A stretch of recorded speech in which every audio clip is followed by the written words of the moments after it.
Argos, the oldest city on the Mediterranean coast, is a gleaming gem of ancient Greece. Its white houses sparkle under the sun,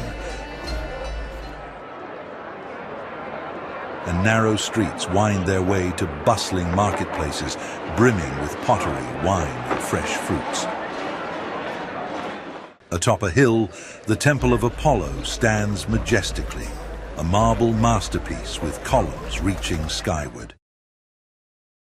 King Perseus ruled Argos, a powerful but unhappy man, for he had no son to inherit his throne.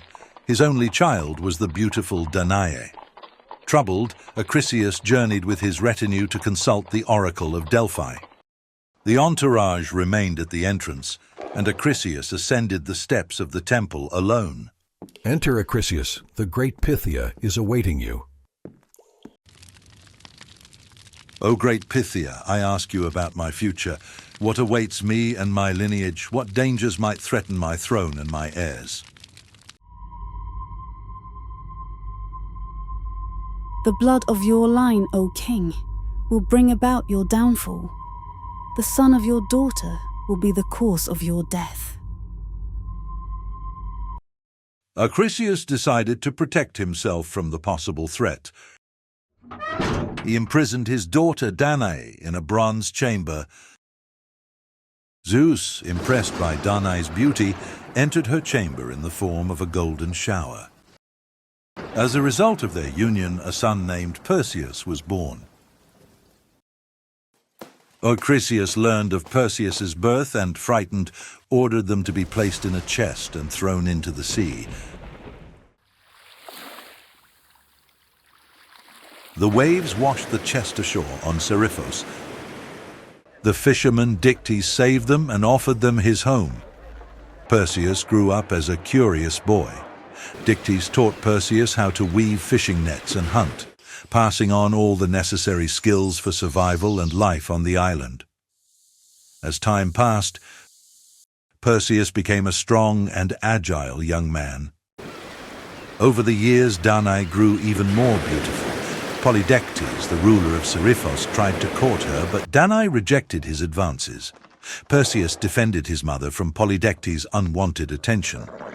In response, Polydectes devised a cunning plan. Polydectes knew that the Gorgon Medusa turns anyone who looks at her into stone.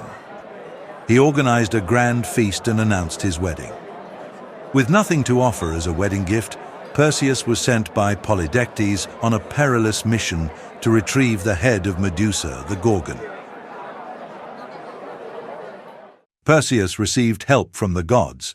Athena gave him a mirrored shield, and Hermes gave him winged sandals, a sword, and a bag. He first went to the Grey, 3 old women who shared one eye and one tooth among them. He stole their eye, and in exchange for the eye, the old women told him where to find Medusa the Gorgon. Finally, Perseus found Medusa the Gorgon's cave.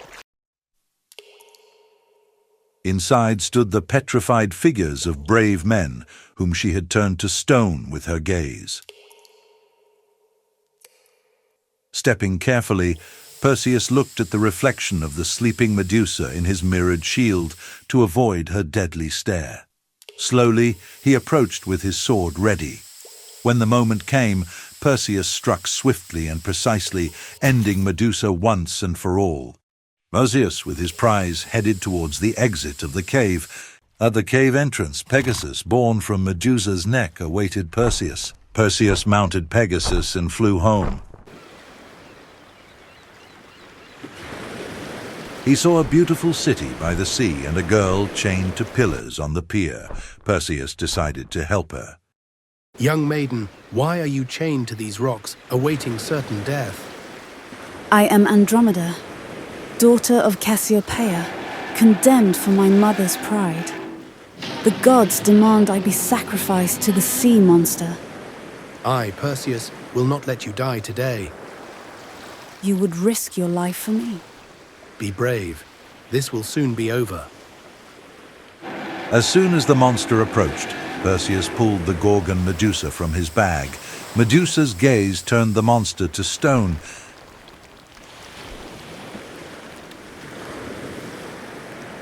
After all their heroic deeds, Perseus and Andromeda lived long and happily, and after their death they were raised to the heavens by the gods in the form of constellations.